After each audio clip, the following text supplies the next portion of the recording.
Hello, good day to everyone, and welcome to today's TK Medical webinar.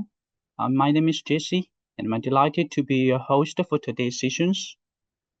For those who may be new to TK Medicate, we are a dedicated designer and manufacturer of veterinary endoscopies. Our mission is to make professional endoscopies technology more accessible to veterinaries and support better care for animal patients. As part of this commitment, TKVidKit has launched a webinar series as a platform for knowledge sharing. Through these sessions, we invited specialists from around the world to share both their clinical insights and practical experience, helping veterinarians integrate the endoscopy into their daily practice with great confidence and efficiency. Today, we're honored to have Dr. Benedict O as our speakers. Dr. Benedict O is a resident of the American College of Veterinary Anesthesia and Analgesia. Meanwhile, he's a senior lecturer in anesthesia and analgesia, together with extensive invited speaker experience. We're honored to have him with us today to share his knowledge and experience. After this presentation, we'll have a short interactive Q&A sessions. If you have any question, please feel free to type them into the chat box or use raise hand functions. Now let's warmly welcome Dr. Benedict O. Hello, Dr. Benedict O. You can Hi. begin your presentation. Welcome. Thank you. So I just want to hey everybody. Is it clear? Can you hear me? Yes, all is clear. And you can see my slide as well? Yeah, sure. Thank you. All right. Thank you for joining these sections. I'm Benedict. Currently, I'm the resident of the American College of Anesthesia and Analgesia. I've been actually, I got my PhD in veterinary anesthesia in University of Miyazaki, Japan. So today, just want to share with you the anesthesia from the anesthetist perspective when we are performing minimally invasive procedures like endoscope, like thoracoscope, and just want to share some interesting facts during the procedures, like so you will get more insight of what we have been done in Japan's or in Canada's. So and once again, thank you very much for joining us today. So I moved to Canada 2 years ago, and I start from Asia. I start practicing in Canada's, and I realized that in Canada's or in North America's, we have many patients ingesting foreign body. As compared to Asian, I never see so many cases of foreign body injections in Asia as compared to North America's. I'm wondering what causes that.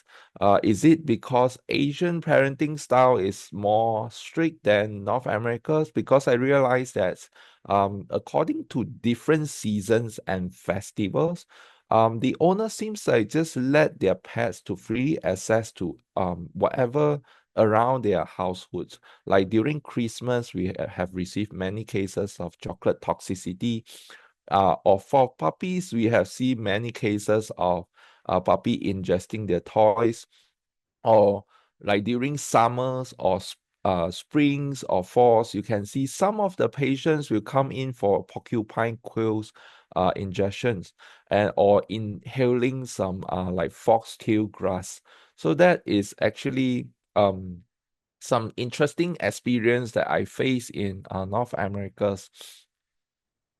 And when we have so many cases of like foreign body obstructions or ingesting foreign body, so we have a standard of protocol. If the patient's ingesting like within 5 hours, so what we will do is we induce vomiting.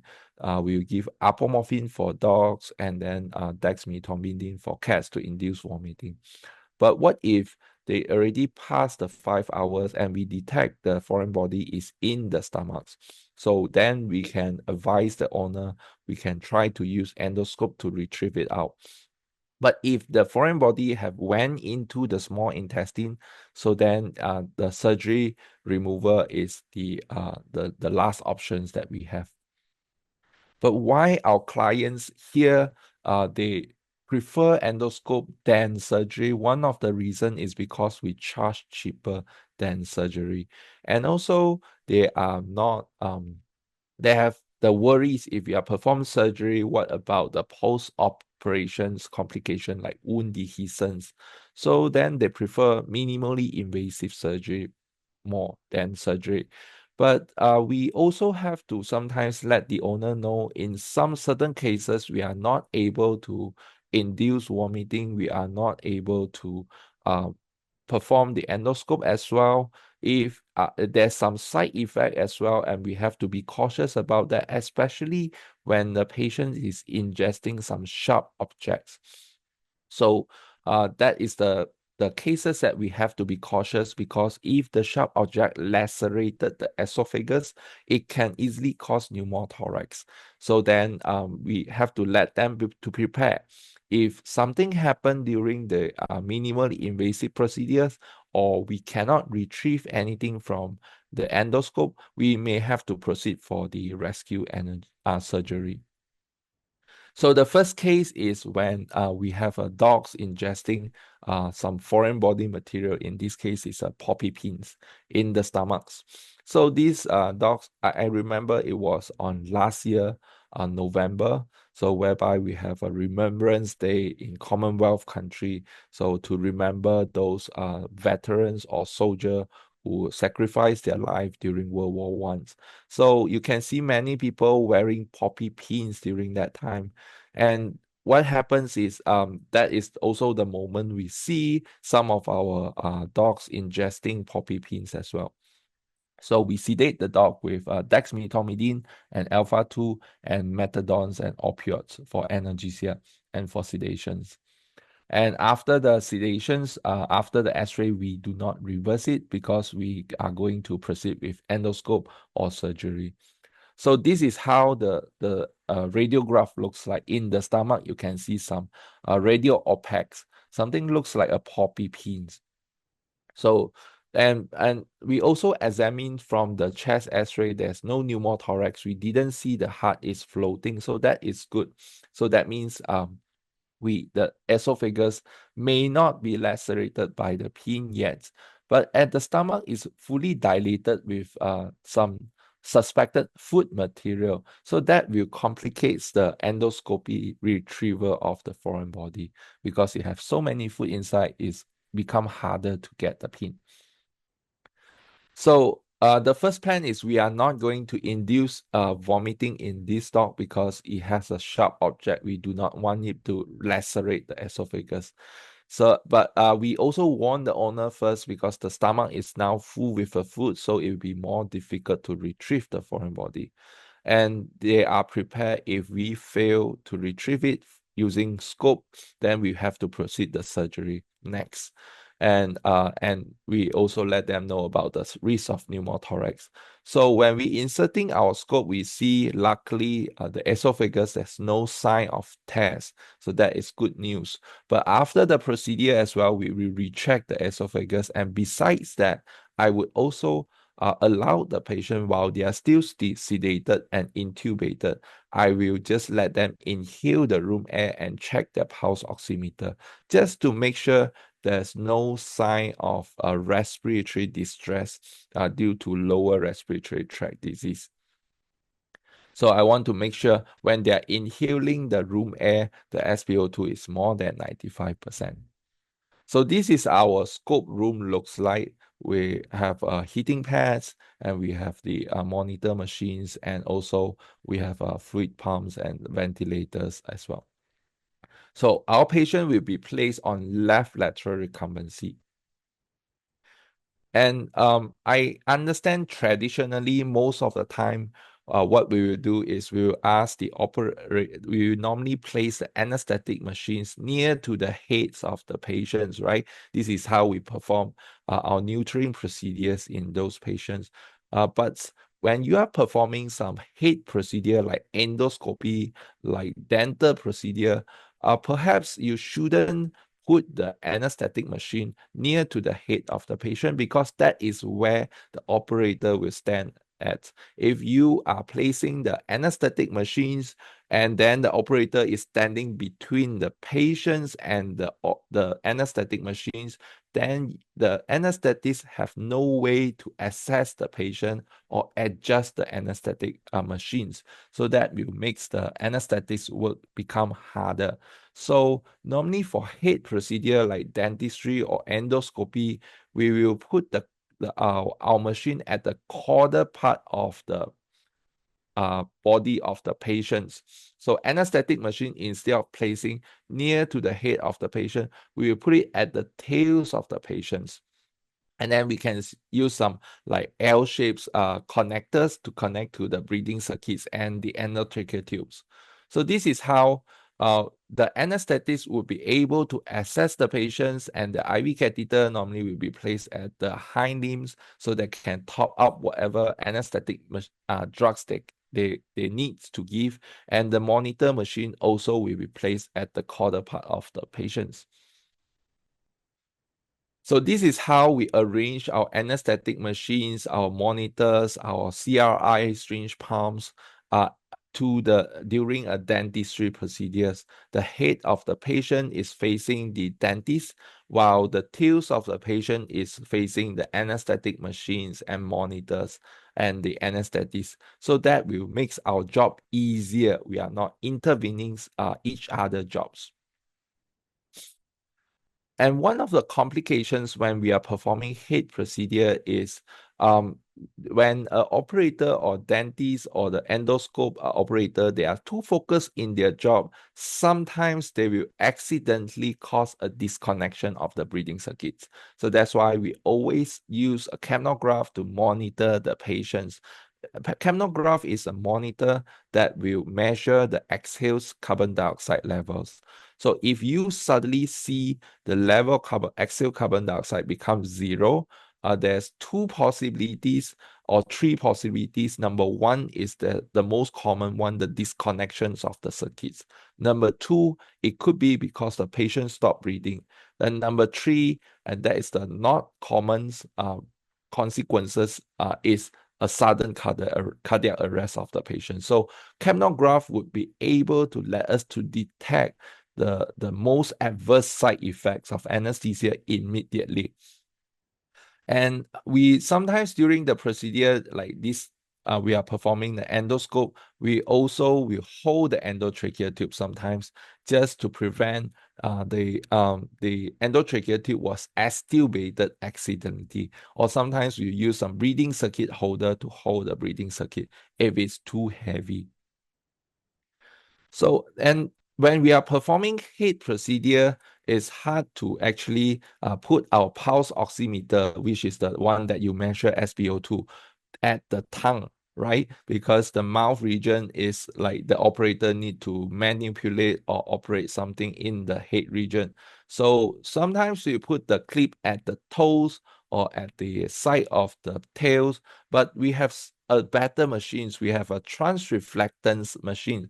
So we are using the same pulse oximeter, but we change the probe to be a transreflectance probe. So it's a straight probe instead of a clip probe. It's a straight probe, and the transmitter will transmit the infrared pass through the blood vessel and reflected at the bone, and the infrared will be received by a receiver from the same probes. So you can put the probe at inside the rectums, or you can shave the ventral side of the tails at the tail base, and then that will be able to help us to monitor the SpO2 when we cannot place our clip at the mouth or tongues. So it's very helpful during the procedure or after the procedure when the patient is recovering, because when they are recovering, they will start to move their heads, they will start to retract their tongue. So sometimes you are not able to monitor their SpO2, but with transreflectance, you are able to do that. So when we are performing endoscopy, our first priority is we will normally pre-med our patients with some anti-emetic agent like meropenem. We also at the same time are aware that there's a risk when we give some anesthetic drugs, it will cause the regurgitations, and that regurgitate may went into the trachea and lung and cause aspiration pneumonia. So to prevent the regurgitates, because it's acidic, right? It's from a gastric juice. So to prevent that acidic contents to actually irritate the esophagus and cause inflammations to the esophagus, we will give some H2 blockers. We choose famotidine is because it has a faster onset. If we are giving like pantoprazole or other drugs, H2 blockers, it needs a longer onset times, but during emergency, it happens anytime. So we choose famotidine for that reasons. And then most of these patients, when they came for foreign body ingestions or obstructions, they came with a symptoms of vomitings. So in that sense, it is easily they are presented with a dehydration problem. So we normally, according to the dehydration status, we will give a bolus of fluids before the procedure just to rehydrate back. And we also give some alpha-2 agent just to actually to help them as a pre-medication to reduce the induction agent. This protocol is used in the dogs, but if you use dexmedetomidine in cats, when they have a history of regurgitations or vomiting or foreign body obstructions, be careful. Always prepare a suction tube, and because it may induce vomiting and cause aspirations in those patients. So, and you want to have an induction agent with a fast onset, and you can intubate the patient immediately instead of slowly titrated it. So we induce the patient and faster intube and secure the airway and inflate the cuffs to prevent the regurgitate to get aspirated to the lungs. And we maintain with sevoflurane and fluid therapies. So most of the time, the most difficult part for this patient is during the inductions. Throughout the procedures, after the procedure, they have no problem, but during the inductions, before the induction itself, we always try to elevate their heads. So this photo is taken from Bisawa Manual of Canine and Feline Anesthesia Management. You see, before the induction, after the sedations, we always like maintain the heads to be higher than the heart level, just to prevent them to regurgitate. And then we will induce with this posture, and we will faster intubate and secure the airway and inflate the cuff immediately. And after the procedures, we always ask the operator to do a suctions to the stomachs, to the esophagus, or to the mouth, just to prevent any regurgitates during the procedures, and prevent after we extubate the patients, the regurgitate may went into the lung and causing aspirations. If you see some evidence, you see some regurgitate went into, like for example, to the mouth region, and you are worried that can cause aspiration, after you extubate the patient, sometimes you partially deflate the cuff while extubating, so it will brush off the aspirate or regurgitate that accumulates rostral to the endotracheal tube cuff. We normally will place our patient on left lateral recumbency. The reason is because if you can see from here, this is the dorsal aspect of the body, and this is the ventral aspect of the body. You follow my cursor. So when we are placing our patient on left lateral recumbency, our scope will be able to, like when we insufflate the stomach, the gas will go to the dorsal parts of the body or go to the upper part of the body. So then you can actually, it will make us to easily visualize the pyloric junctions, and we can able to navigate to the duodenum region. Same to colonoscope. When we place on the left lateral recumbency after endoscope, we can straight away proceed with colonoscope, and when we insufflate the gas, we can easily see the transverse process easier. But what's the difference of performing anesthesia for colonoscope as compared to endoscope? If I have a patient with colonoscope, it is much more easier and lesser risk because I know I do not need a lot of isoflurane compared to endoscope.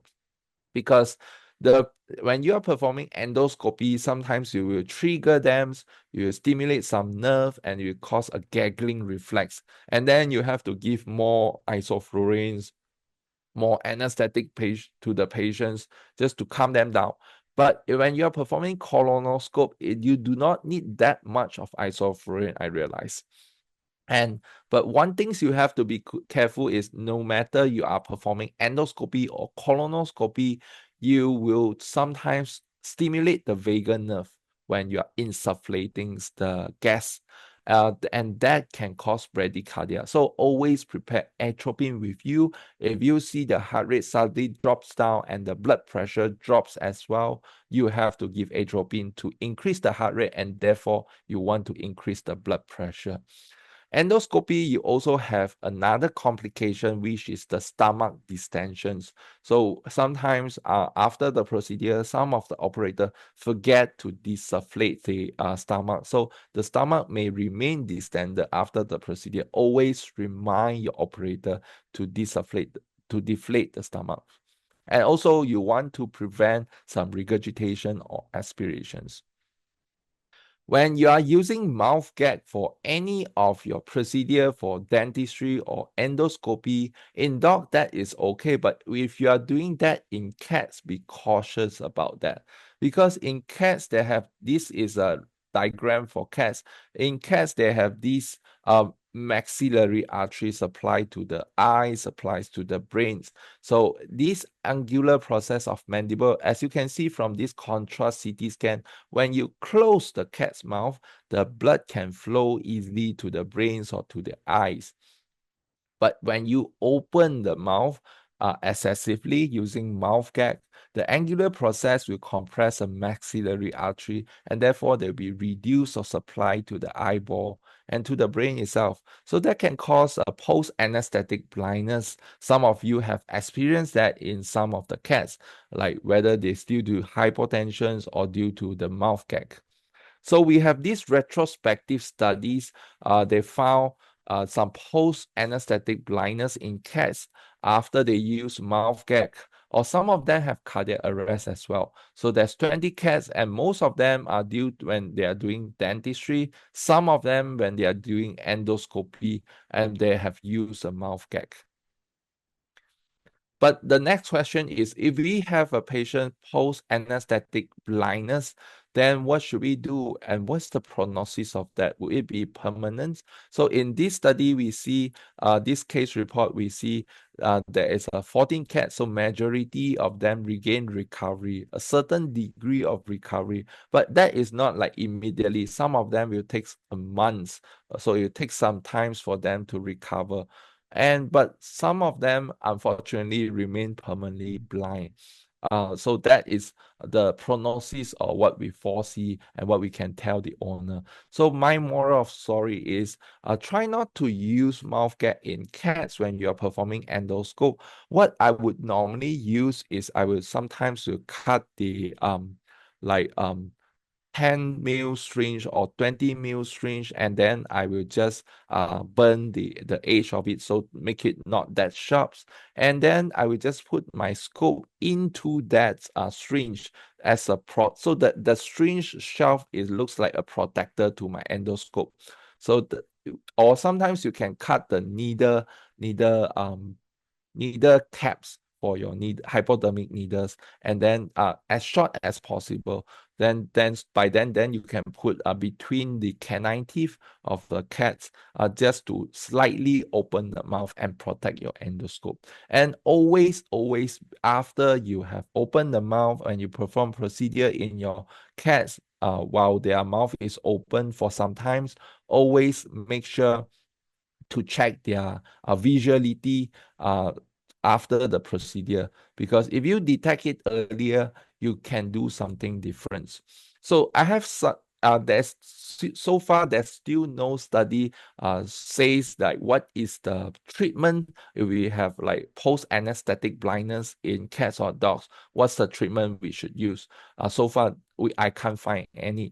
But if you refer to recover CPR, when a patient have cardiac arrest, there's a short supply of the blood to the brains, and sometimes after the arrest, when we have recovered the patients, sometimes we will give some mannitol just to reduce the swelling to the cerebral, and that will actually helpful, especially if they have neural sign after the cardiac arrest. So because sometimes when you have a short period of time of blood supply disruption to the brains or to the eyes, or especially to the brains, it can cause cerebral edema. So mannitol or hypertonic saline will be able to reduce the swelling and therefore reduce the intracranial pressure to these patients. So based on my neck doctor experience, when I see some of the patient with post anesthetic blindness, when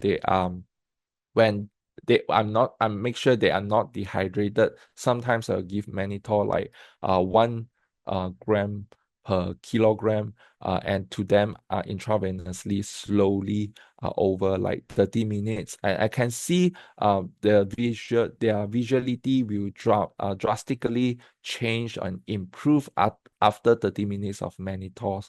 And so that's the why we have to detect all these post-anesthetic blindness as early as possible within 24 hours.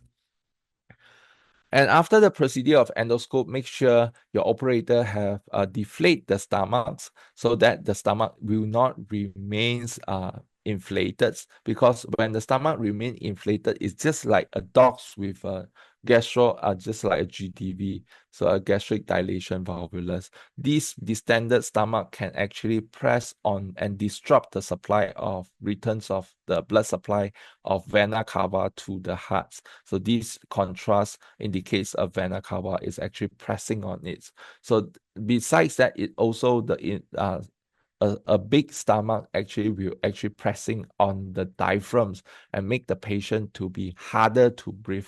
So always remind operator after the procedure to deflate the stomachs.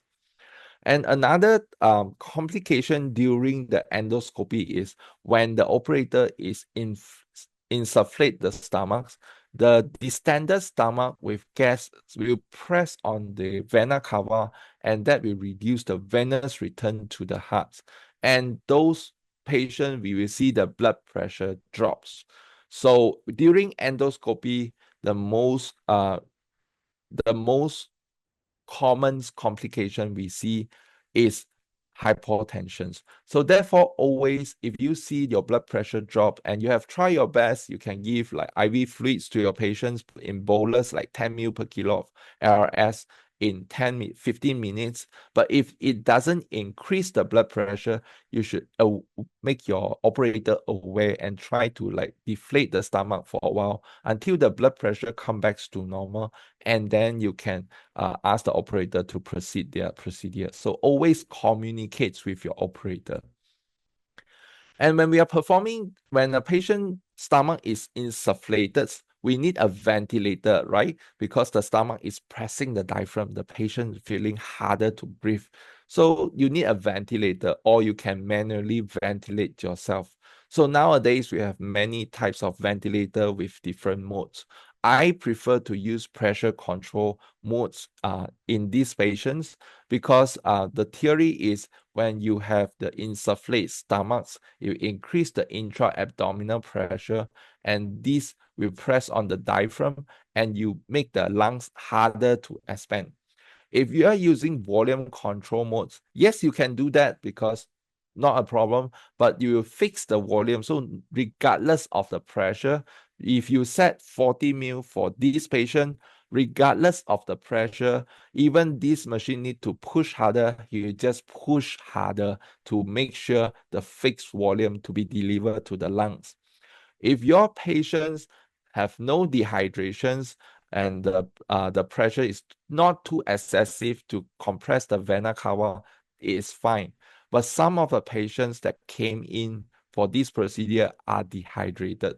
So if you are and most of them have no oxygenation problem, they have no lung issue, so we do not need to really fix the volume.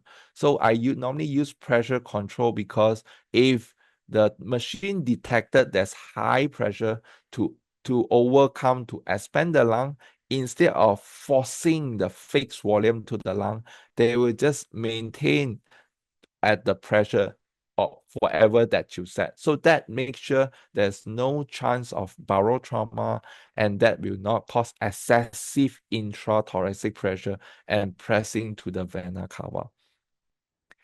So now we have talked about endoscopy. Let's talk about rhinoscopy. So then during autumns or summer, we have these plants called foxtail grass.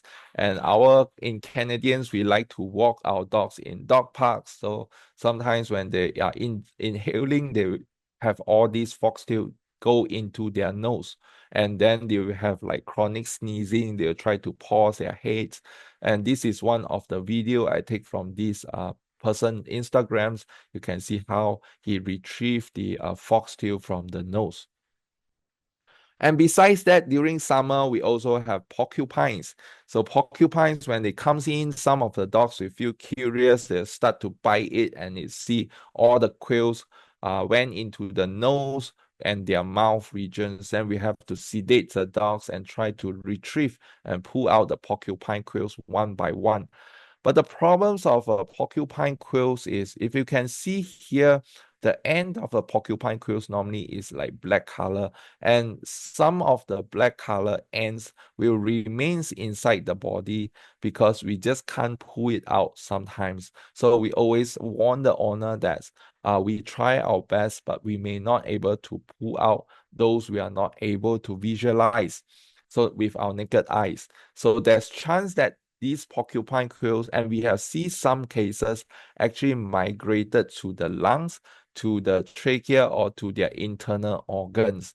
And sometimes I even see a cases it cause a few months later, the patients come back with a pneumothorax because the porcupine quill have actually migrated to the lung and actually puncture the lungs. And we have to perform surgery and remove the lung lobes and the porcupine quills. So these cases is I just want to show you how we use rhinoscope or the bronchoscope to retrieve foreign body. So these dogs is actually have the history of chronic coughing and gargling. So some of us will think, oh, he may have heart disease, or he may have upper respiratory tract infections, or like pneumonia or asthma. But yeah, so when they went to the family vets, they have tried various medication, but it doesn't resolve the problem for 2 months. So they came to our hospitals and we performed CT scan under sedations.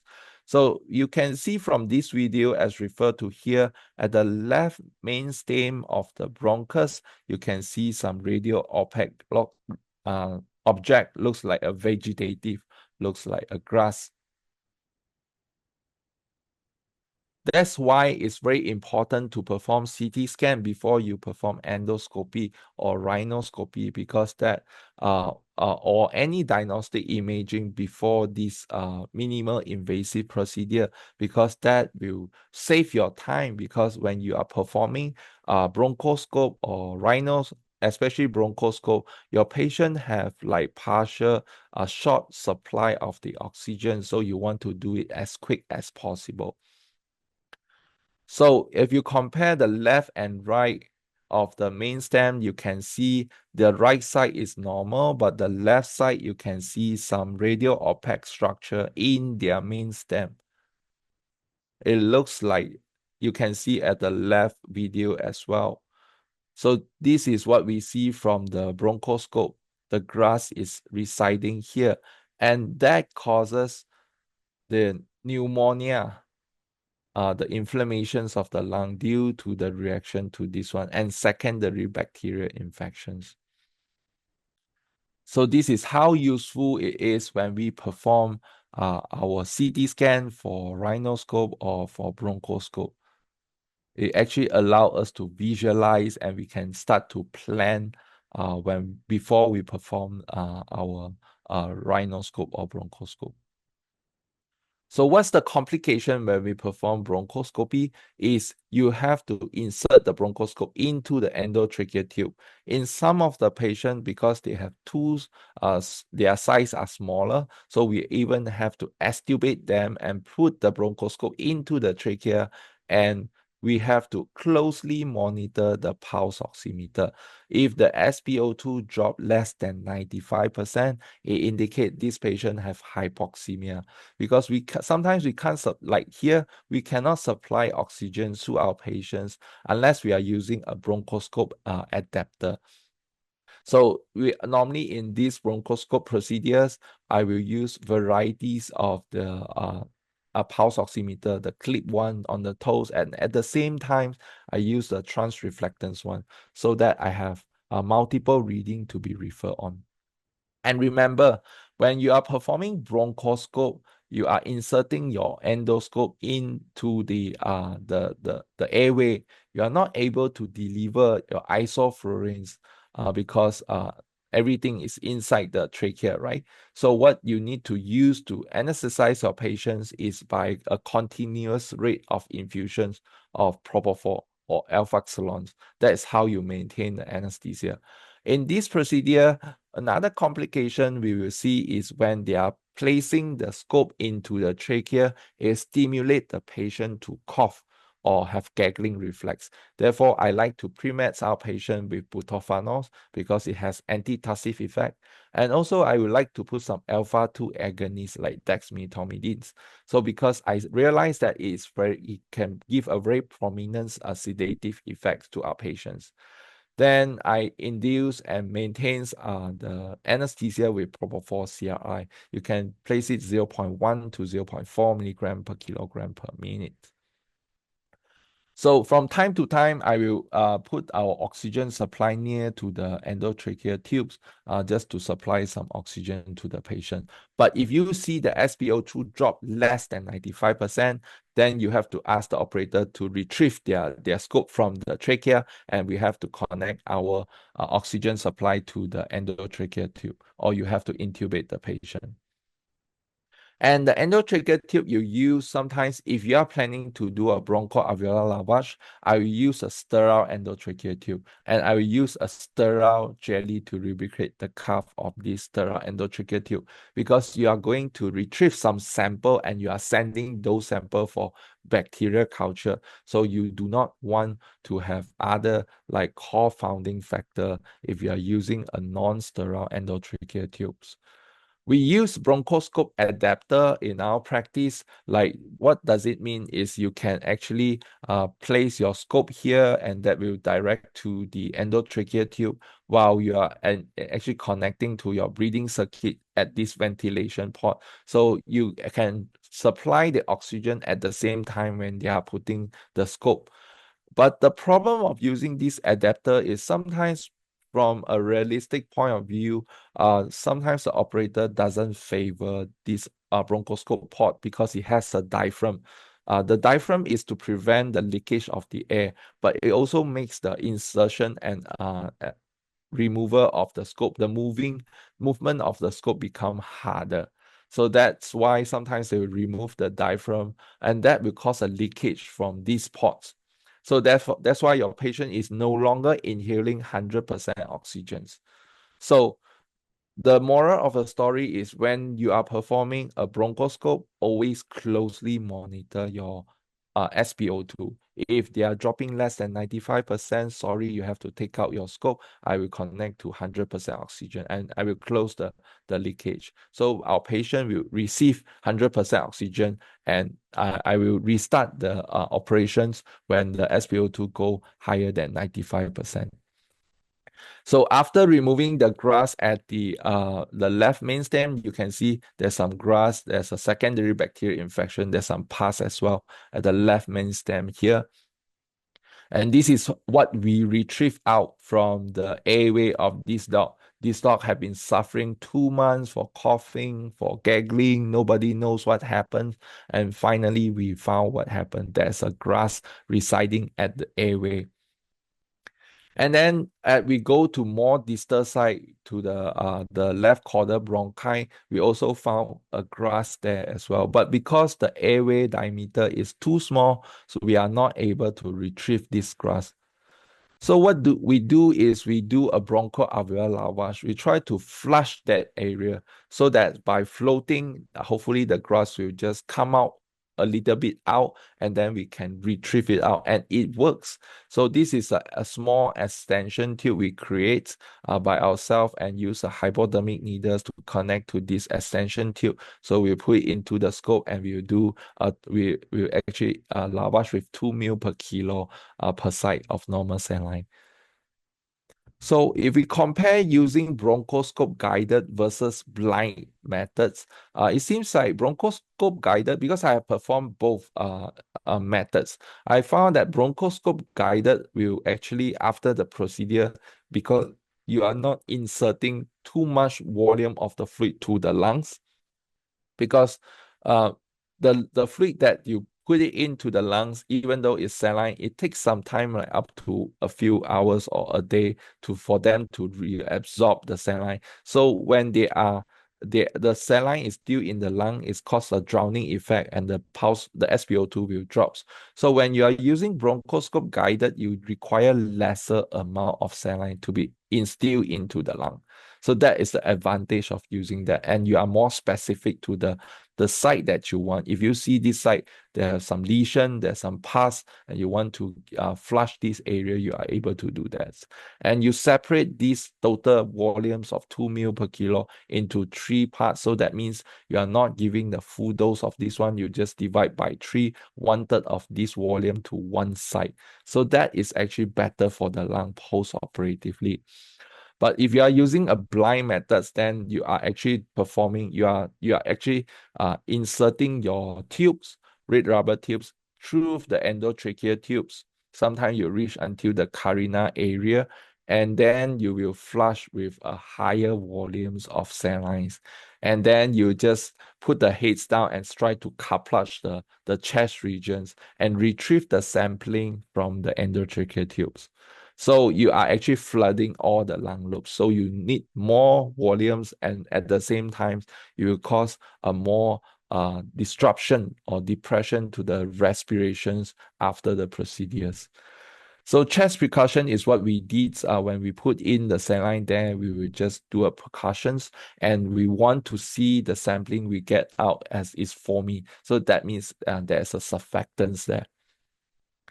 Then we use the ADTA tubes to actually collect for cytology or direct smear. And we found this patient have bacteria and neutrophil in their, from what we retrieved. So it indicates, yes, you have a bacterial pneumonia. And because you have 2 months, people have been giving different antibiotic and it doesn't resolve. So we have isolate the bacteria and perform antibiotic sensitivity.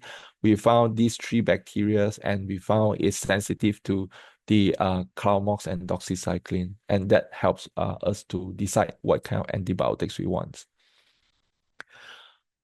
The most difficult part is post-operative. Since you have done so many things to the airways, now there's fluid there, so we are expecting your SpO2 will drop. So what we do is we try to slowly wean off from the 100% oxygen to room air and check how's the SpO2 when a patient inhaling the room air. So if the SpO2 drop less than 95%, then sometimes we will reverse the sedation. That's why I like to use dexmedetomidine, because I can reverse the effects if I found a patient have respiratory distress after the procedure. And I sometimes, if that doesn't work, then I will give some bronchodilator, like for example, aminophylline, just to cause some dilation to the airway. And most of the time it will works and SpO2 will increase. But if it doesn't, you before the procedure always warn your owners, bronchial alveolar lavage is diagnostic procedure. It will not treat your patient, but sometimes you make the hypoxemia worse. I've seen some cases they are oxygen dependent before the procedure, then those patients are not a good candidate for this diagnostic procedure, because after the procedure, one of my patients actually passed away because the bronchial alveolar lavage make the SpO2 drop even further.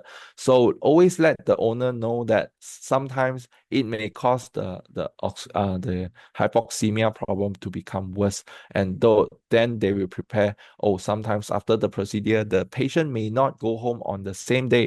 He may need to stay in the oxygen chamber for 1 day until the saline was reabsorbed to the body, and eventually he can go back the next day. And when you are performing rhinoscopy, like you inserting the scope to the nostril, this is one of the possible like hurdles or complication is it will stimulate the nerve and the patient will keep sneezing or gaggling. So we don't want that happen, because if that happens, we have to turn on and increase more isoflurane to our patients, or we have to top out our anesthetic drugs. So there are two ways we can reduce the stimulus to the patients and the reflex to the patients. One of the way is to perform bilateral modified infraorbital nerve blocks. So basically, it's just like performing infraorbital nerve block, just like what you did for your dentistry. But in this paper, he's using an IV catheter and he's pushing the plastic parts. The stylet part is still outside, but the plastic part went through and through in the dolichocephalic or mesocephalic dogs, so that the catheter will reach to the caudal part of the area and block the caudal maxillary nerve blocks to this patient. And he found that when you are performing that, it seems like the blood pressure doesn't, or the stimulus, there's not much stimulus happens when they are performing the biopsy at the nasal area as compared to not performing it. But for my personal experience, it doesn't matter you have to put the plastic catheter in or not, as long as you give enough volumes like what is recommended here. You can actually, when you perform infraorbital nerve block, it really helps to reduce the reflex for the patient when we are performing rhinoscope.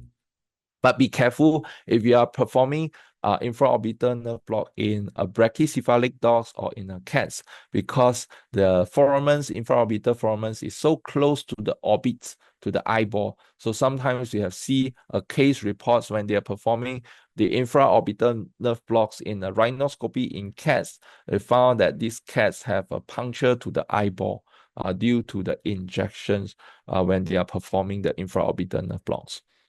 So always, if you are performing that in brachycephalic dogs or cats, you just need to advance your needle like 1 millimeter, not all through, because you can easily block the maxillary because the canal passage of infraorbital foramen canal is so short. So no need to advance so deep for brachycephalic dogs and cats. But if you are too afraid of this may happen to you, in case of brachycephalic dogs, another alternative is, and this is what we commonly use, is we use fentanyl, like 2 microgram per kilogram intermittently. This is not a total dose. This is one dose is 2 microgram. You can give intermittently when there's a reflex happens, and that can actually suppress the reflex. Or you can even give a CRI or fentanyl. That would help as well. So this is a case when we perform rhinoscopy in German Shepherd dogs. So this dog have a history of chronic bloody nasal discharge for months. And so then he was like referred here. We perform a CT scan first, and we found at the nose passage there's a destructive rhinitis. So we are suspecting the fungal infections, because when we see some plaques, sometimes it indicates at North American regions, it indicates this dog may have Aspergillus plaques. So then what we do is we actually do the debridement. We also do some biopsy and send for fungal culture or bacterial culture to see what it is. And we just try to debride the plaques. And also we put some cream on it. So this is how we perform the debridements. So you can see we actually use something to actually to grasp the plugs and to break the plugs from here. And then you can see the white color have actually break, and it causes a lot of bleeding. So rhinoscope, one of the complications anesthetists face is excessive bleeding during the procedure and after the procedures. And in this patient, because we have been breaking the plugs for like once, and then after 1 month, he still have the same problems. So we try to do a triphination. So that means we are making a hole to the frontal sinus, and we put our scope to exploring the frontal sinus to see if there's any plugs that indicates a fungus here. Why are we doing that? Because we just want to prevent, because when you are doing your plugs, you're flushing to the nose or putting cream to the nose, sometimes it doesn't work is because the fungus is still residing at the frontal sinus. So in this case, the recurring case, we do a triphination and we do a lavage, a saline lavage, and we put cream at this region as well. So you see, we put a tubes there and we put the antifungal cream to the frontal sinus and also to the nose. And then we just like occlude the nose passage when the patient is under sedation for like 20 minutes. And then for the drugs to actually go through the whole nasal passage. So then it will work better. But the complication of putting cream antifungal to this patient is sometimes this cream will, after the procedure, it will go to the nasolaryngel region. That means you go to the pass through the soft palates, and then he will drop to the airway opening, especially after extubation. And we have one patient pass away due to aspiration pneumonia because of this cream. So always be careful, and I will share some tips to how to make sure your patient not get aspirated by that. So in this patient, we pre-medicate with methadone and dexmedetomidines, and we induce with alfaxalons, and we use fentanyl CRI to actually prevent the reflex to happen during the procedure. I found alpha-2 actually help much during the rhinoscopy or actually during the airway procedure. And the good thing about alpha-2 is I can reverse the alpha-2 if post-operatively the patient SpO2 is dropping. So in these patients, we also, the operator prefer to use steroid to reduce the swelling or inflammations. Therefore, we will just give a dexamethasone for this patient and oxygen cage. So this is what happens after extubations. You can see these dogs, some of the cream, because the cream is fully filled the whole nose and frontal sinus. So some of the cream will just pass through from the nose to the back of the throat, and some of them will enter into the airway opening. And that can get aspirated and cause pneumonia to the patient, and they will have respiratory distress. So after extubations or when they are still intubated, sometimes we try to remove the cream manually. But there's not much we can remove because it's still there. It keeps dripping. So we will delay extubation. We will wait until the dog have a strong gargling reflex before we extubate our dog, so they can protect their airway because they have their own reflex to protect it. And if this patient is more drastic because we can see no matter how much we remove the cream is still residing there. So we extubate this patient with a partially deflate cuff, or sometimes we just inflate the cuff and just extubate like that. So it will remove whatever cream that actually went into the opening, but residing at the rostral part of the endotracheal tube cuff. So the fourth case I'm going to share with you, when we are using thoracoscopy, what is the anesthetics point of view, what's the complication we will foresee. Because when you are putting your ports into the chest region, you do not need to insufflate the gas. So that is good. because the rib cage can actually open the view. You can see everything clearly. So that is good. But the disadvantage, like these cases we are doing, the patient have a chylothorax. So we are actually, and the fluid actually accumulating at the pericardial cavity and causing pericardial tamponade. So what we are doing is we are using after doing pericardial synthesis, we also do a pericardectomy so that all these the chyme will actually leak out from the pericardial cavity to the thoracic cavity. But when you are doing pericardectomy, you see the expansion of the lung, and this that will sometimes will occlude your view. So in these patients, we always have to control their breathing by using ventilator, because you want to actually set a constant rhythms of breathing, or perhaps a slower breathing rate, like for example 6 per minute or 8 per minute, just to prevent just just to prevent them to have the expansion of the lung will blocks your view when you're performing the procedure. And another complication is sometimes when you are doing pericardectomy, it will cause bleeding as well. So always be prepared if you need to do blood transfusion. And another complication is sometimes they injure the phrenic nerve. And after the procedure, the patient may not able to breathe spontaneously, so always monitor that post-operatively. So this is a case with a chylothorax. They have put the clamp here to actually occlude the lymphatic ducts, and also they do a pericardectomy, and it heals the patient. We do not have a chylothorax afterwards. So this video was taken from my course supervisor, Dr. Tori's YouTube channel. So when you are doing thoracoscopy, use a ventilator, works with your operator, because the expansion of the lung and distension, the exhalations will actually will obstruct the visuality of the operator. So I always use a high dose of fentanyl to stop the breathing, so I can control the breathing 100%. And sometimes the operator, when they have like operating to a more crucial part, like near to the nerve or blood vessel, they will say, just stop the breathing for like maybe 30 seconds. Then he want to focus on doing that. Then I can stop the breathing as well.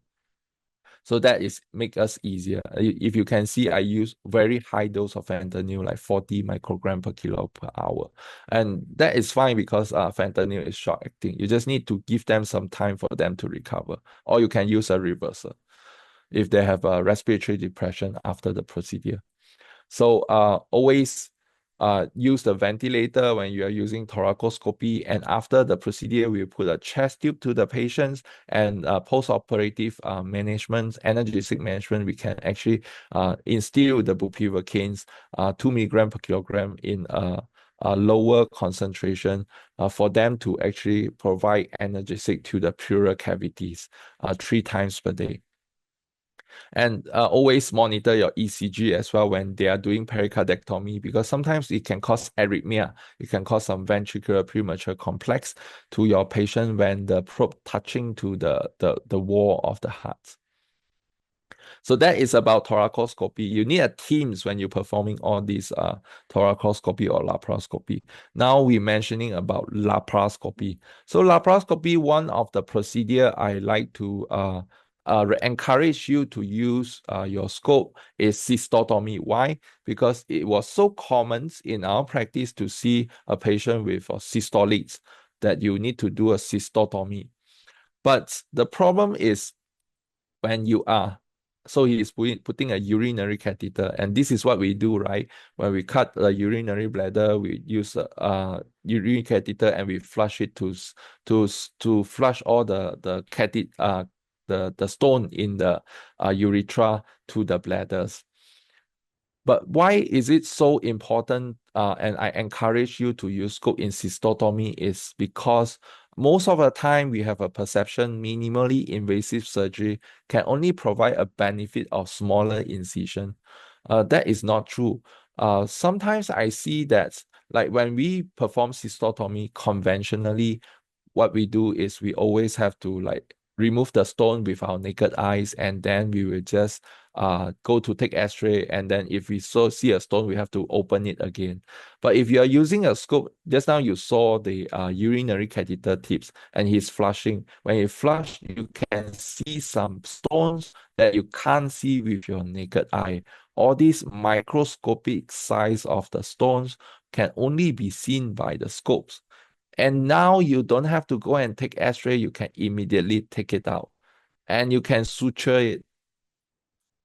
So you don't have to, I realize that in Asia, I'm not so sure about Middle East, our hospital are not like on the same floor. Sometimes we have like a shop lots, and we have like second floor, third floor. So sometimes we perform surgery on third floor, and then our X-ray machine is at the second floor. We have to move our patient to the second floor after the procedure to take an X-ray and go back to the third floor to reopen it if, let's say, we left some stone inside. So with a scope, you can actually prevent that hassles, and you can actually rest assured that you have done your best to remove as much calculi as you can.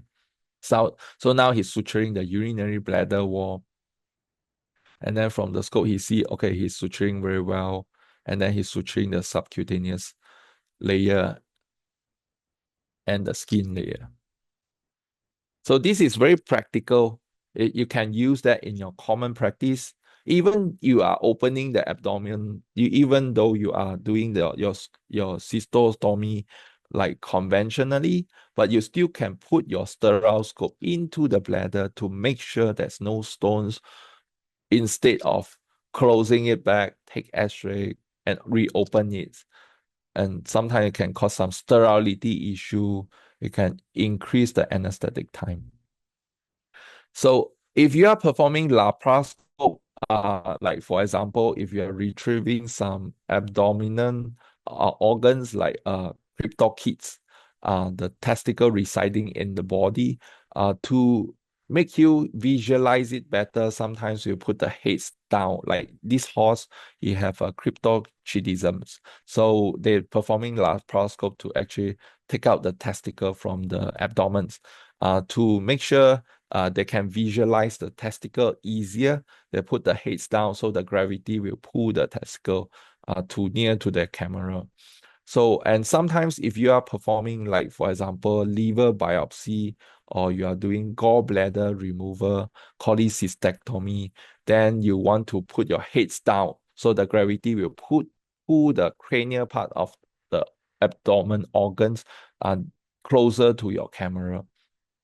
But when in this horse, when we are putting the heads down, sometimes you can make the hypoventilation become more severe, because the abdominal organ actually pressing the diaphragm following the gravity. So you need a ventilator. When you are doing laparoscopy, you need a ventilator. Why? Because when you are insufflating your abdomen, you are using carbon dioxide to insufflate it. And that carbon dioxide will be reabsorbed by the peritoneal blood vessel, and that can cause the partial pressure of the carbon dioxide in the patient's blood to increase. So therefore, when we are using ventilator, sometimes we aims to reduce the end tidal or the exhale carbon dioxide level to be like 30 or 35. So the normal range of the exhale carbon dioxide is between 35 to 45. So we want to put it lower, because we know when we are putting in carbon dioxide to insufflate the abdomen,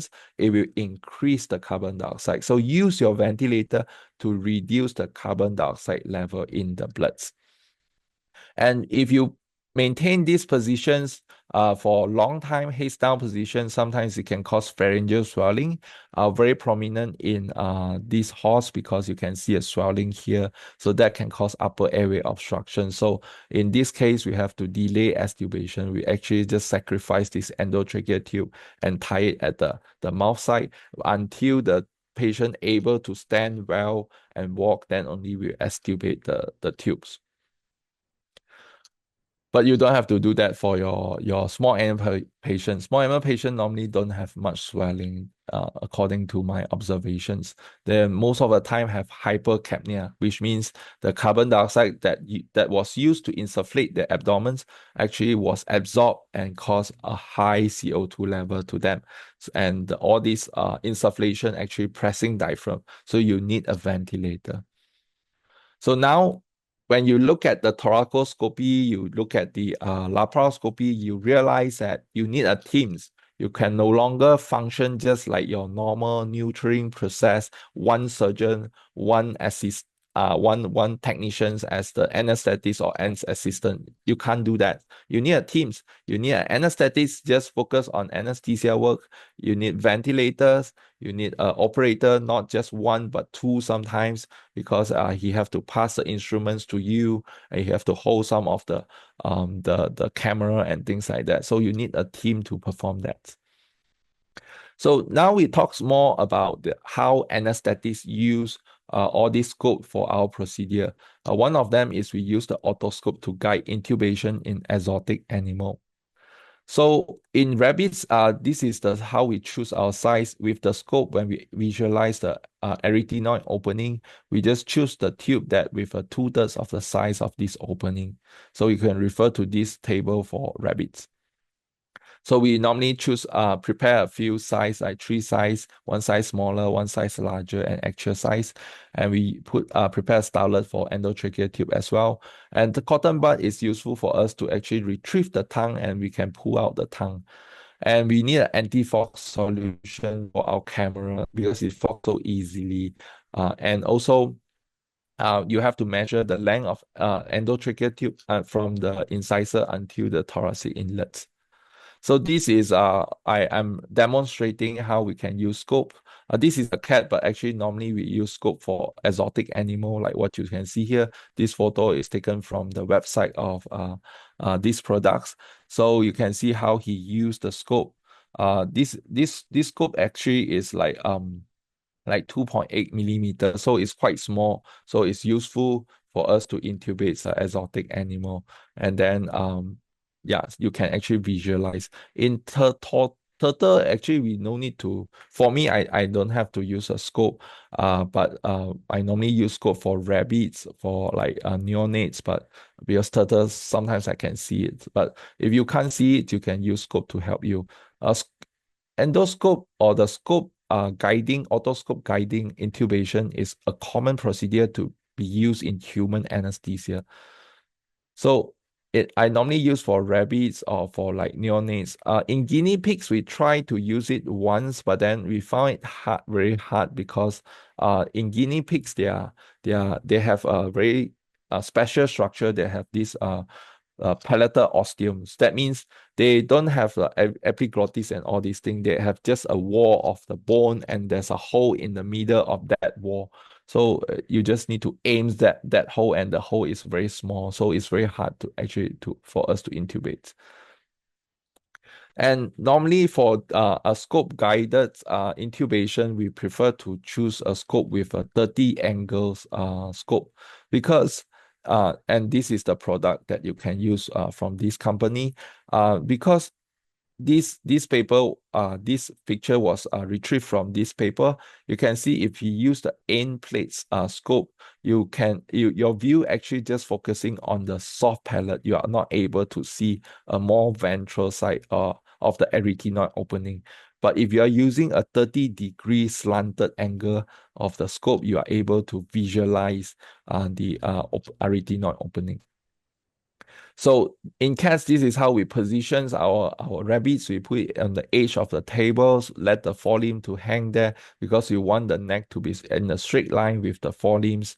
And then we can retrieve the tongue using the cotton bud and put it at one side. And we can open the upper and lower incisor with gauze. And then we put our scope. And when you put your scope, you can just use the hard pellets to guide you. So you just like glide your scope through the hard pellets to until you see the arytenoid opening. So how we hold the scope is we use our non-dominant hand.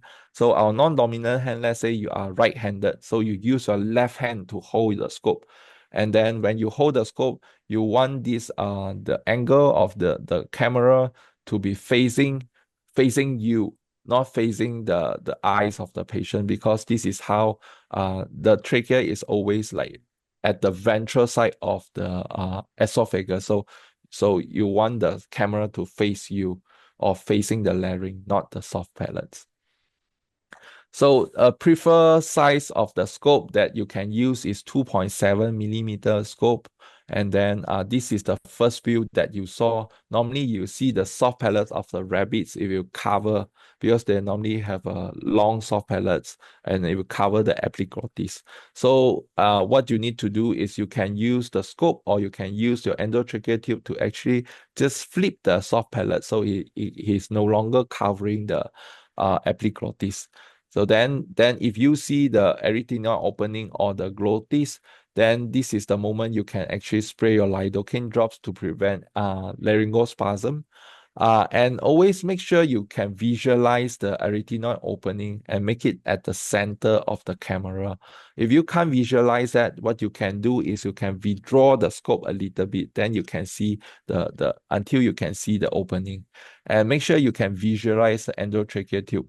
Most of the time, here we normally use side-by-side method. That means you put the scope and you put the endotracheal tube at the side, and then you just use with the visualizations of the opening, you can just intubate that. And when you are performing this procedure, one of the complication you will foresee is your patient, if they are too light, then all the soft tissue at the laryngeal regions will actually be very tight. Then you can't see much things. And another thing is you normally we give ourselves like 2 or 3 attempts. If we still not able to intubate after 2 or 3 attempts, we will just give out, because repeated multiple attempts to actually intubating, you can see from the scope actually that sometimes it can cause erythematous or edematous, a swelling of the airway or all the soft tissue here, and cause a obstruction to the upper airway. Or sometimes it can cause excessive bleeding as well, because there's too many blood vessels here, and they are very, very sensitive in rabbits and in all these exotic animals. So if you can't do that, or when you are performing it, another complication is because when you are performing it, it takes some time, and sometimes you are not supplying your oxygen to your patients, their SpO2 will start to drop. So always place your pulse oximeter at their hind limb toes to make sure you can see the SpO2 from time to time when you are performing the intubation. If it dropped less than 95%, perhaps you have to take it out first, and you have to stop trying first and give some oxygen through a face mask. So this video is to show you how we perform it. So this is actually it's upside down. This is a soft palate. This is a glottis opening. You see, we use a non-dominant hand to hold the scope, and side-by-side methods. And you actually glide your scope through the soft palates and hard palates. And now you glide your endotracheal tube as well to the hard palates. And you twist your endotracheal tube a little bit until he actually went through the opening. If you stuck in the arytenoid, you can just go out a little bit and slightly twist your endotracheal tube.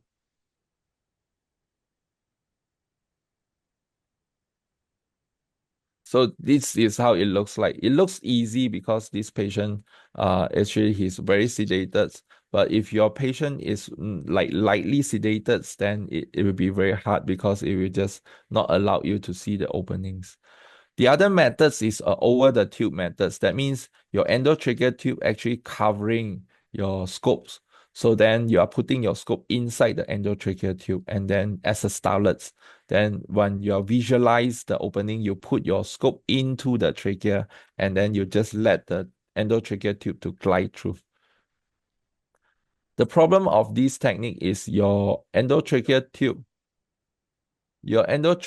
have to big enough for the scope to actually pass through.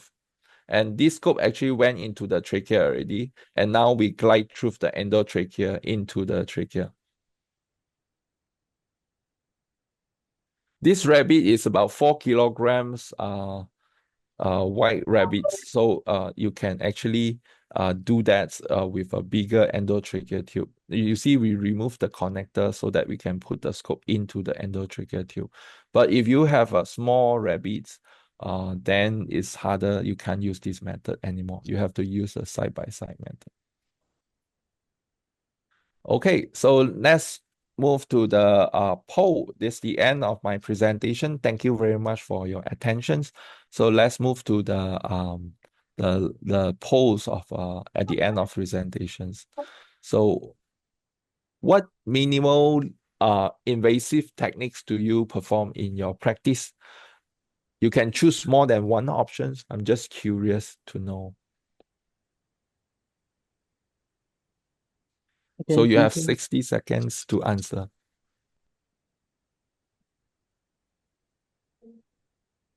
Yeah, you can take over. Okay, just wait a second. I see your question. Thank you, Dr. Benedict. Yeah, well, they are working out to give you a poll questions. Yeah, because yeah. So Yes. the first question is, yeah, what country do you come from? I'm just curious, like where do you come from? So we can like give you like 60 seconds to answer this question, then we'll see the result.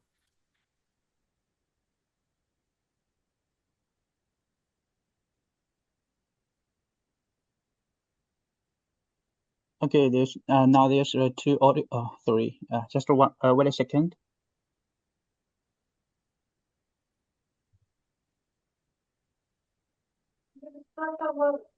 Havuçlu şeyde fırında yapsam yer misin? Börek gibi. Ama sadece börek.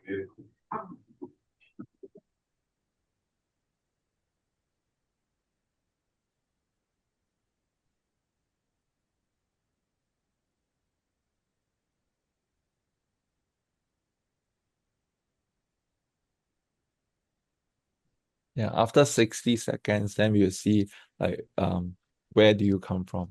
See the result. And now I've shared the country information, and now I'll see the poll question for the minimal invasive technique. Sounds good.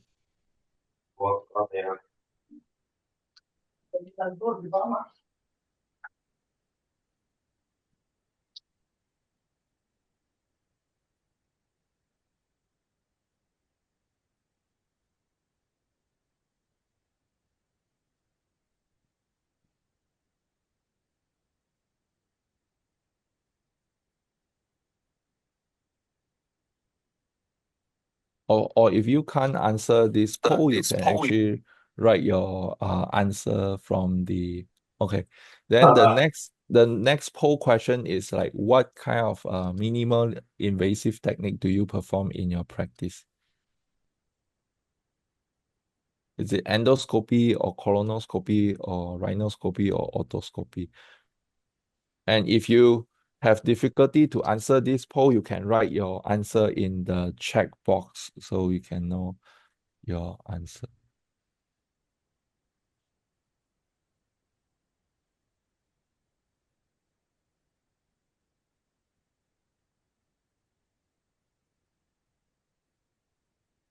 While waiting for the answer, we found a questions from the anonymous attendees at the chat box.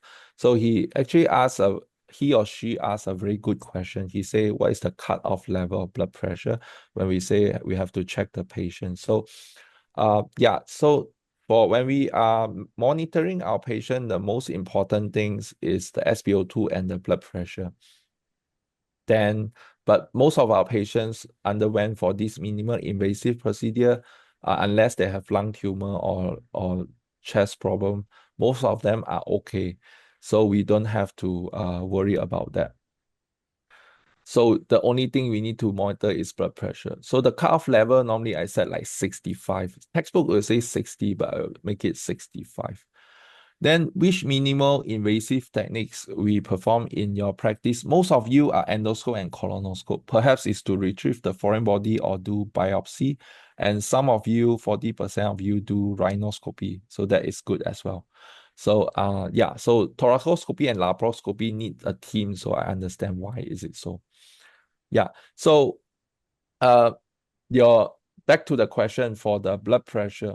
So blood pressure is very important. We have to make sure it's more than 60 or 65 because our kidneys have an auto-regulation mechanisms. So when your mean arterial blood pressure is between 60 to 120 or 140 millimeter mercury, your kidney able to regulate itself, like how much blood flow to the kidney. But when it drop less than 60, so then there will be a drastic disruption or drastic drop of the blood supply to the kidney. And that is the reason why sometimes you wonder why after anesthesia, the patient looks okay in the beginning, but after a few days afterwards, the patient owner come back and say they become weaker, they start to vomit and they die. So sometimes you wonder what happened during anesthesia. It's not because of the drugs, because most of the drugs, anesthetic drugs we use nowadays are short acting, they have short duration. It's what caused by the drugs during the procedure. Your anesthetic drugs, especially your isoflurane, it will reduce the blood pressure. It causes vasodilation, it causes the blood pressure to drop. And the problem is there's a lot of time we do not monitor the blood pressure during the procedures.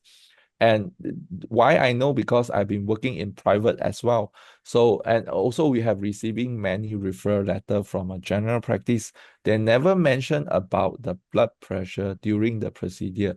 So that means they may not even monitor the blood pressure. So when the blood pressure is dropping and you allow it to drop less than 60 for a long period under general anesthesia, you may not see your patient have problem immediately, but the next day you start to realize they will have increase of kidney parameter, increase of liver parameter from their bloods. They will start to have acute kidney injury, and sometimes they will stop urinating because of the kidney shutdown. And this is how they die due to general anesthesia. So I would like to emphasize for all the anesthesia procedure, do not just like monitoring the heart rate or respiratory rate, monitor the blood pressure as well, and increase the blood pressure if the blood pressure drop less than 60. For me, I will set the border to 65. So very good questions. So the blood pressure may drop, especially you have all these patients with vomiting, diarrhea, that they are dehydrated. Then with the isoflurane, it easily causes the blood pressure to drop.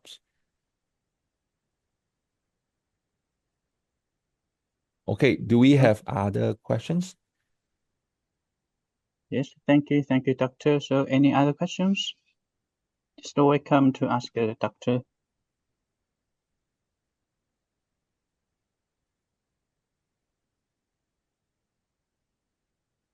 Then sometimes some of you will ask the next question is, if the blood pressure drop, what else can we do besides giving the fluid therapy? There's multiple things you can do. The first, of course, you can actually check the anesthetic depth. If they are deep enough, you can reduce your isoflurane, because that is the most common cause of hypotension. And then if you have an appropriate anesthetic depth, then the second question you want to ask is whether your patient's the heart rate is low. So if your heart rate compared to your baseline heart rate is very low, then and the blood pressure is low as well, then you can give some atropines or like glycopyrrolates to increase the heart rate, and therefore you can increase the blood pressure. It works well when the patient's vagus nerve was stimulated during the procedure, like endoscope or colonoscope, especially in brachycephalic breed, because their vagus nerve are very easily get stimulated and cause the heart rate to drop. So, and the third question, if you did that as well, but the blood pressure does not respond to you, then you need to think, is my patient dehydrated? Is my patient lost a lot of blood? Then you can give some bolus of the fluid to your patients. Like what I would give personally is like 10 ml per kilo. If the patient have no heart disease, we'll give like 10 ml per kilo of the lactated Ringer solutions over 15 minutes. And if the dehydration is the problem or low fluid volume in the blood vessel is the problem, the blood pressure is supposed to actually respond to your treatments. And last but not least, if all this method doesn't work, then you have to run the CRI. I'm not sure how many of you actually run inotropic CRI during the general anesthesia procedure, like dopamine or dobutamines or norepinephrines. This is a very common drugs that we run if we are performing the procedure when the patient have unresolved hypotension. So yeah, just be careful about that. So in prior practice, normally how you compensate is you normally perform the procedure as quick as you can to shorten the duration of the procedure. So this is how you prevent you shorten the duration of hypotensions. So that is one of the methods as well. But if you have to perform a longer procedure, then you just need an anesthetist. You can even train your technicians to help you to monitor the blood pressure.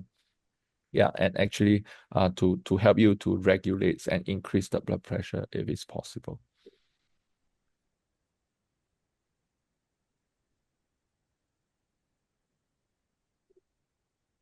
Yes, if any audience have a question, just tap them in the chat box or just raise your hand.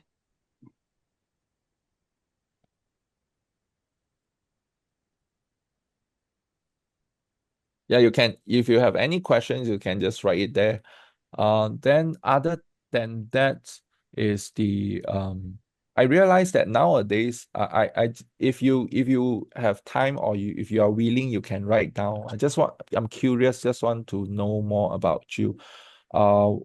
Like in Asia, I realize that nowadays they are and the host can answer this as well. I realize that because of the competitions among the vet practice, many practice start to moving from just neutering towards like they incorporate, like start to introduce like minimal invasive procedure to their practice. Is it the same things happens to other regions as well? Like why do you start to like I believe some of you like start to introduce this to your practice. Yeah, you can open your mind as well and share with us what makes you like starting to think of using minimal invasive procedure in your practice.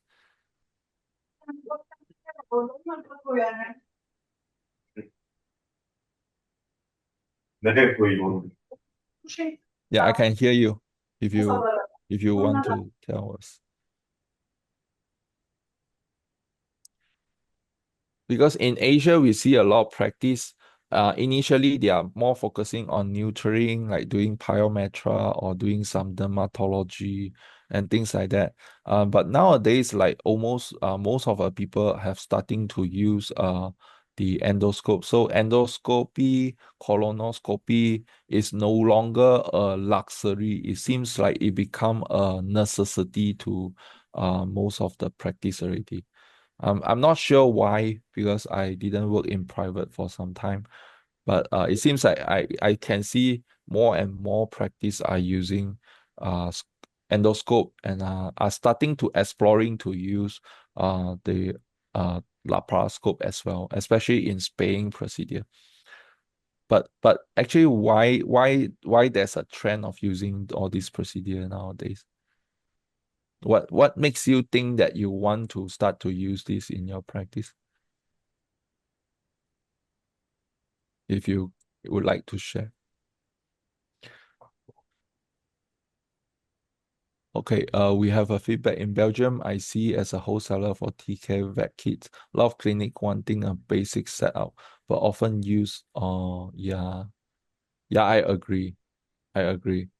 Like a lot of people, like they are using the hu they are using human device, so sometimes the scope may be like too big, or they're using second-hand human device. Yeah, that is common as well. That is something that we saw as well. But I think the most important thing, that's just my opinion, because I'm not, I didn't open a clinic, so I don't really know much. But I think when you purchase some equipment, the most important thing is the after sales service, right? Because you are worried that when you're purchasing something, if something went wrong, then like who is coming to service all these things. I think that's one of the concern that makes you decide what you want to purchase. So that's a trend I noticed, like because if you ask me like maybe 5 years ago, is there a lot of vets like inviting me to speak about this topic? Maybe not so, but uh, within these 5 years, I start to see many clinics have slowly to use not the big clinic, not a big hospital, maybe a small clinic, also starting to have a basic set of the endoscope at least, or like colonoscope at least, in their practice. And therefore, I join a lot of like procedure in those settings, and give some advice to them as well, like what they should be prepared. Yeah. So if you are doing endoscope, colonoscope, like just now, majority of you are doing that. So be prepared. If you are doing colonoscope, you do not need that much of the isoflurane. So then the risk is actually easier. And sometimes before the procedure, you do a retention enema, so that the patient, like before the procedure, he not much fecal, like stay stuck in the feces, so easier for you to visualize. That's one of the methods we prepare our patient in Japan before we do colonoscope. Then you can do some biopsy to actually, if the patient have like chronic diarrhea problems, you want to know whether is it because of like lymphogatesis, or what you call IBD. Then you have to take some biopsy from the colons, or large intestine. So that is another diagnostic way. But most of the time, what I see in Asia is they're using endoscope to retrieve the foreign body from the stomach. So that is a good way to actually practice that, using endoscope as well. But be prepared. Beside the you need more anesthetic drugs to prevent the gagging reflex. So sometimes you can use fentanyl to stop that gagging reflex. Also be careful before your intubation how you should prevent the regurgitations, and always secure their airway, and always like manual ventilate if their stomach is too big, and pressing on the diaphragms. So this is something you have to like start to think about, and after the procedure, deflate the stomachs. Yeah. You have anything to say? Yeah, to share? Yeah. And if you want to start to use laparoscope, some of you want to explore to laparoscope. The first procedure you can actually explore is when you do cystotomy, just like your conventional open abdomen method, laparotomy, you can actually put your camera inside the urinary bladder and to check the stones after you remove it, to see whether is it still present there or not. That's a good starting point that can add the values to what you are performing at the moment, and it doesn't really disturb much your routines, and it's very practical and helpful. Yeah. Then what else is some of you, because maybe I talk too much about medical stuff, some of you are distributor.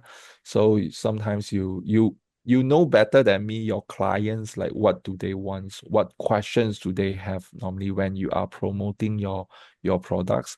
So you also can share some of your observations, like some of the questions your what's that your clients will ask you when you are introducing your products. So hopefully I can answer your questions.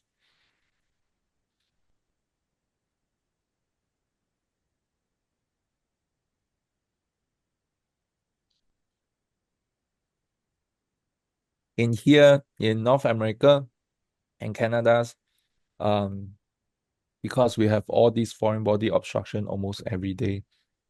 So normally we are actually quite how to say quite prepared for all these procedures. So we always have the protocol like giving famotidine, giving meropenem, pre-medications. And then we sometimes, if the stomach is too big with the fluid, then before the scope, we can even put the nasogastric tube to the stomach, and then we just suck out all the fluid out from the stomach and remove the NG tube when they do the scope. So is a blood pressure meter a standard equipment during surgery and scopy? Definitely. Definitely. Because why? This is what I observe in Asian private practice, especially for new trained clinics. Before that, when they are performing OHE or all these things, castrations, they normally do not take more than 15 minutes. So they normally don't have all this blood pressure monitor. But when they start to explore to using laparoscope to do spaying procedure, you have to change your mindsets. You really have to monitor the blood pressure. As I told you, when you insufflate your abdomen, you increase the intra-abdominal pressure. So sometimes that will actually compress your vena cava. It will actually reduce the venous return to your patients. And that can actually reduce the blood pressure. And as we all know, when you are using minimally invasive surgery, doesn't mean you will do faster than you are opening the abdomen. Sometimes you take longer hours doing that. So then with your isoflurane keep flowing to your patient and causing vasodilation, the blood pressure will definitely drop.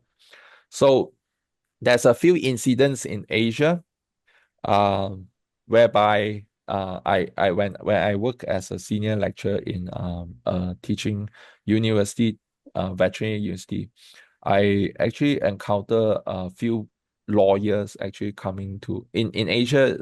Lawsuit from the pet owner is something happening. So sometimes the lawyer actually come to visit me in the university, just want me to go to the court as a specialist point of view to actually how to say to judge whether these vets are doing a good anesthesia management to the patient or not. Because sometimes, like during nutrient procedure, the patient die after the procedure, so they want to know why. So therefore, I have organized many workshops, and I can't stop emphasizing, because I have seen we in the private practice, we normally do not measure blood pressure. So and there's a lot of incidents happens because the lawyers, when they show me the medical reports, I cannot even see where is the blood pressure. I can only see the heart rate. I can see the respiratory rate, but there's no blood pressure. Heart rate doesn't mean anything to me. Do you understand? Heart rate for me is just 0 heart rate and there is heart rate. That means he's still alive. So it's either death or alive. But blood pressure is something that is more important than heart rate, because before a patient's heart rate turn to 0, the blood pressure will drop first. If you're still not responding to that, then the heart rate will stop. Ben So, kullanmadım. yeah. Do you want to elaborate anything? Yeah, so that's why blood pressure is just like just if you play games, you have a lifespan life level for your character, right? So blood pressure is just like that. If you do not monitor your blood pressure, basically, I don't even know like what is the condition of your patients. Blood pressure is the only thing that can tell me, blood pressure and SpO2 is the only thing that can tell me, is your patient stable or not stable? Heart rate and respiratory rate can only tell me whether your patient is still alive or dead, but it doesn't tell me the progress. So always measure blood pressure. It's a very basic equipment. So since then, I've tried to organize a lot of seminar and workshop, and then most of the practice have a blood pressure monitor. Do they use it in all the procedure? Maybe not. For short procedure, like less than 15 minutes, they may not use it. But supposedly, you should use it for all the procedure.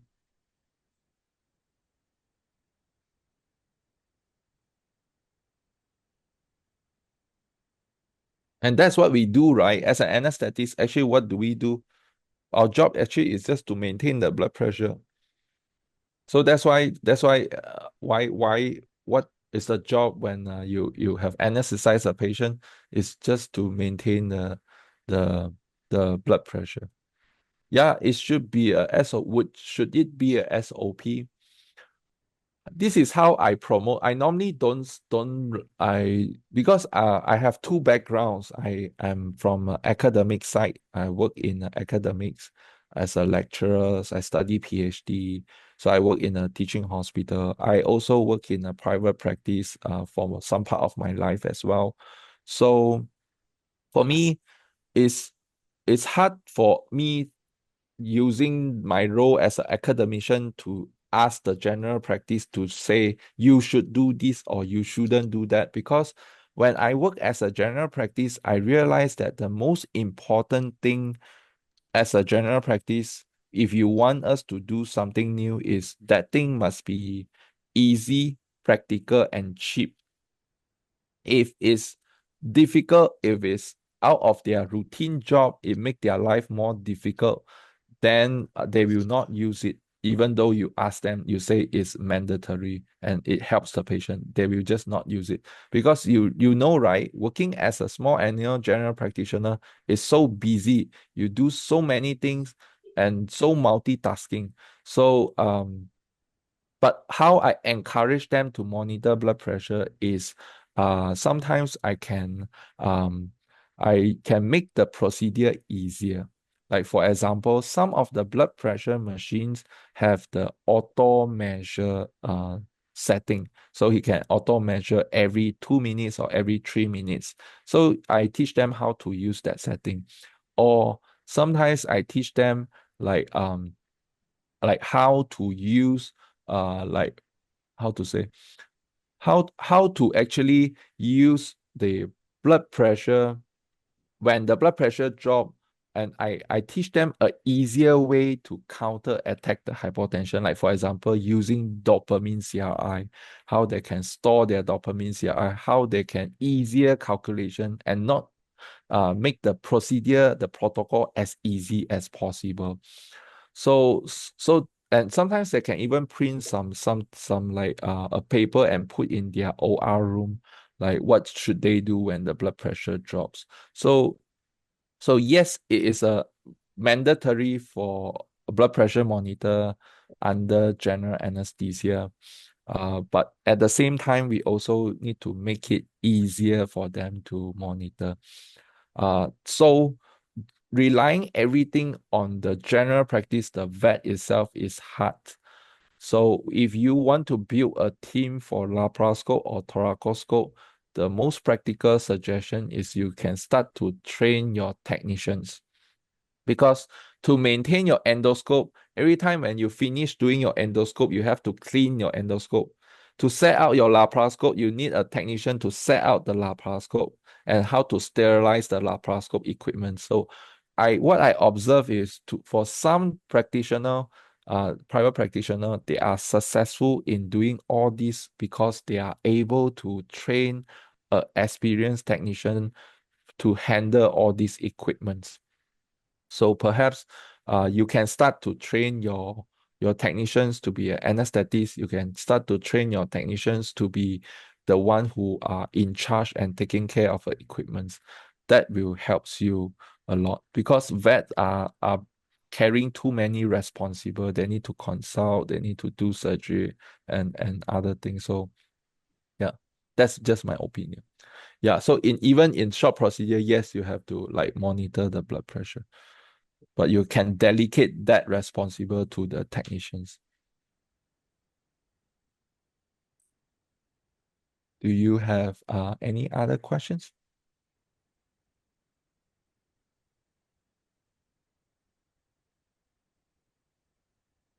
I hope that you feel entertained from all these videos that I do personally, and I hope that it will give you some ideas on how you can use your minimal invasive procedure in your practice, because different practice have different routines, right? So just take what you can use, and you can incorporate your own way. Yeah, I haven't know the answer. Most of you come from which country?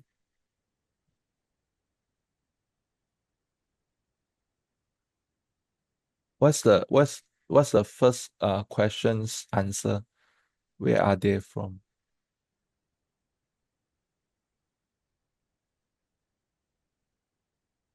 Because for me, I'm from Malaysia. Then I study my DVM in Malaysia, and then my master, and then I study PhD in Japan. Now I coming for Canada, doing my residency.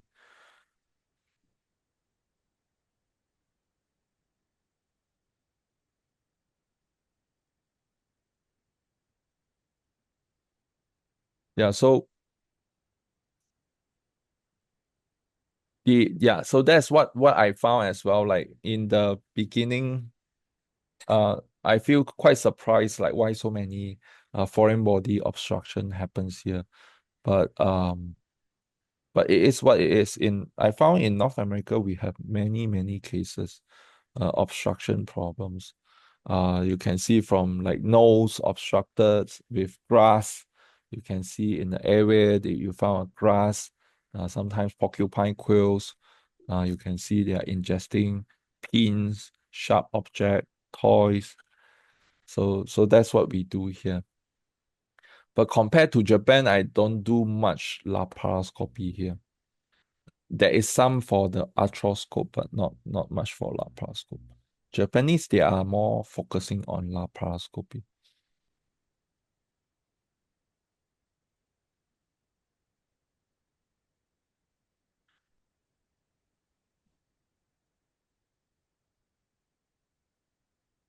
And then for exotic patients, especially rabbits, it's still very difficult to intubate them. So sometimes in rabbits, when that is still not very common for us to use the laparoscope, the scope to intubate. So frankly speaking, if we can't intubate a patient, most of the time we will just use the face mask.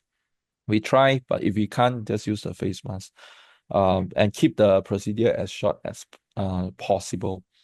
Because instead of like keep trying and make the upper airway to become swollen and bleeding. So the best way is actually just keep it simple and then keep it as quick as possible. If you can intubate, that is the best. You can use a blind methods to intubate rabbits. But if you can't and you use a laparoscope, you can't. But so just use the face mask. If they stop breathing during the procedure, you can just use a tight fit face mask, close the snout, and then you can just back. But the only side effect is if you inflate their stomachs, and the stomach, when they are inflated, they will press on the diaphragms and cause the ventilation become harder. But during emergency, that's what you can do. I have tried rabbits when we are trying to like intubating, the SpO2 drops less than 95%, go to 80%, go to 70%. Then the next things that will happen is the heart rate will receive less oxygen, so he will start to drop as well. The heart rate dropping. When you hear that, the first thing you want to do is use the face mask, close the mouth, and start to beg. By then, your patient able to get the oxygens, and then you can start to see their heart rate will increase. Because rabbits' heart rate normally is like more than 180 to 200s. So if you see them starting to drop to 130, 120, the first thing you should think is to give them oxygen and start to like beg and give, and you will see their heart rate will increase. So for rabbit procedure, always monitor your SpO2, especially in exotics. Exotics, always make sure your patient's heart rate is still pumping.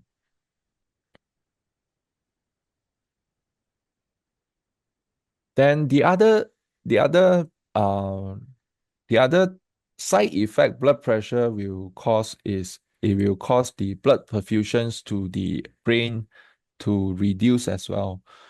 So sometimes that can cause cardiac arrest. The patient die during the procedure. It's not very common unless the procedure is very risky and take very long time. Otherwise, it's not very common. Normally, they die few days after the procedure. Yeah. So we have 10 minutes left. If do you want to introduce your products, or if you have anything to say or ask?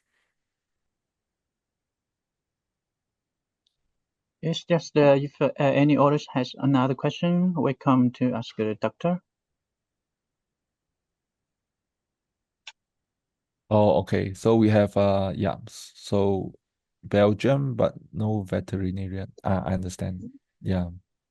Yeah, blood pressure is even like I'm not sure in Belgium because it's difficult different, right? Different practice, they have like different target audience, they have like different practice as well.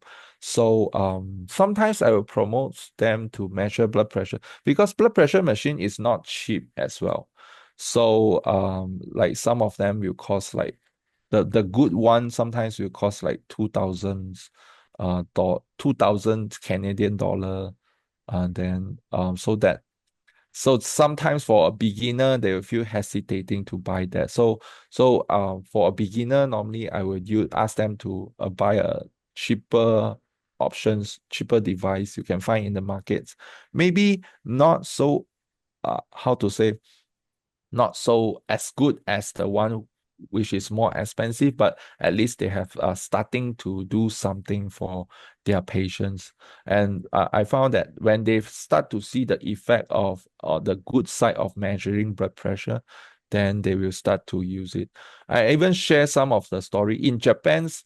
Especially in teaching hospital, sometimes we have to anesthetize our patient for 5 days in a row, continuously for 5 days.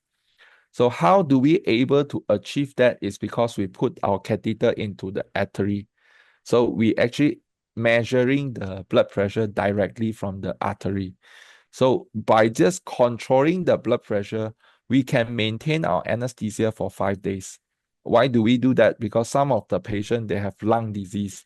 They have very severe lung problem. So we need to let the lung to heal.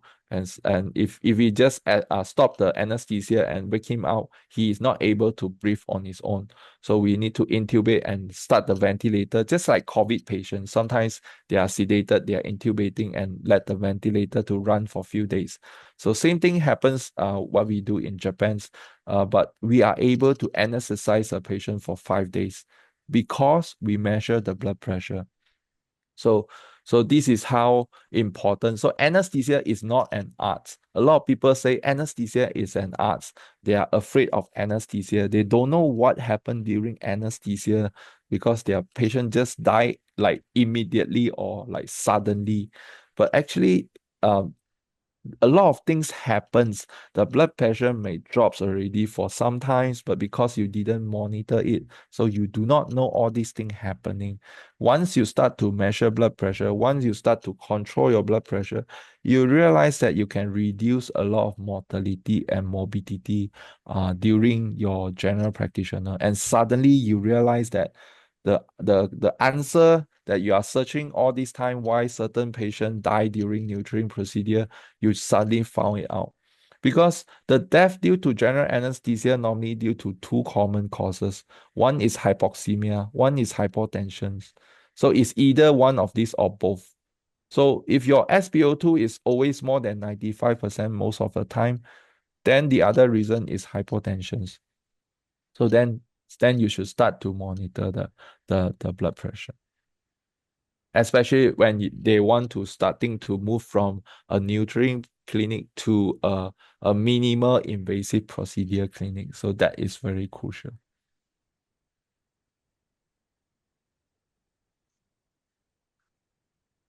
Okay, do you have anything to add?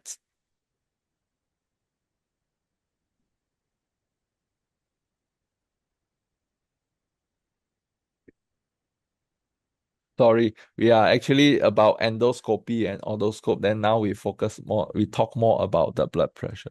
But this means what? This means that actually when we are using all these minimal invasive procedure, it's not just we have the equipment and then we just like publicize, oh, our clinic have this equipment and that's it. You have to also upgrade the other department as well, like anesthesia, like your technicians. So by then you should build out. Yeah, because all these new things need to be supported by the other things like anesthesia, like imaging, diagnostic imaging as well. So he is asking, can I send the recording to your clinic? Where will it be available? This one you can answer.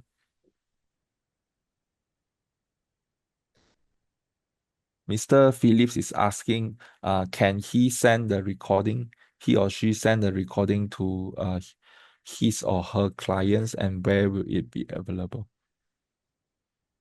Yeah, sure, Philip. You can send it to your clients. Yep. Yeah, Thank maybe you for can. sharing. Yes.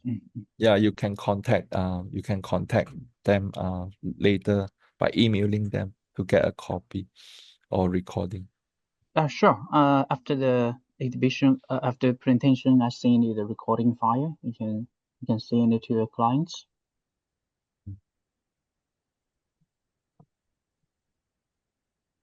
Again, thank you very much for the organizer for giving me this opportunity to share.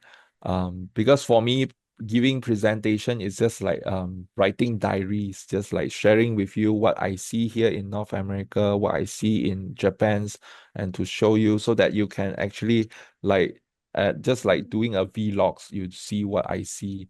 And then from anesthetics perspective, and I hope that it makes is entertaining. I hope that you just see something from different perspective. Yeah, and thank you very much for the organizer for this opportunity. They have been helping a lot. Okay, thank you, thank you, Dr. Benedict. Yes, Philip. Yeah, yes, we know the Olivia. Yeah, you are you're her doctor. You're her client. I've seen the recording to her, and she will see you. Yeah, hopefully it helps for your clients as well. Like all these things. And if you have more questions, like when you are like introduce all these product, because actually I relies on you guys like to know about what is the like market feedback, like what's the common questions they're asking. So that will improve my next time when I'm giving presentation as well. So if you have any feedback from your clients, from the vets, for those who using your products related to anesthesia, you can let me know. You can email me through the organizer, and then it will be helpful for me to prepare the next content as well. Just focusing on your concern. Yes. So if there's no further question.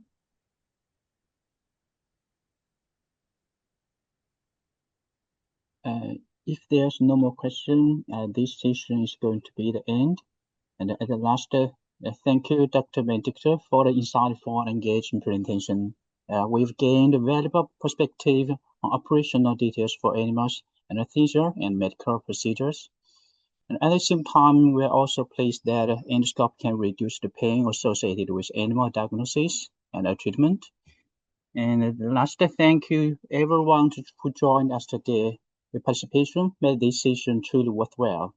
So if you have any other questions, just feel free to contact us or the Dr. Benedict. Thanks again for joining us today. Thanks everyone. Have a nice day, and I hope to see you at our upcoming webinar. Thank you, everyone. Thank you.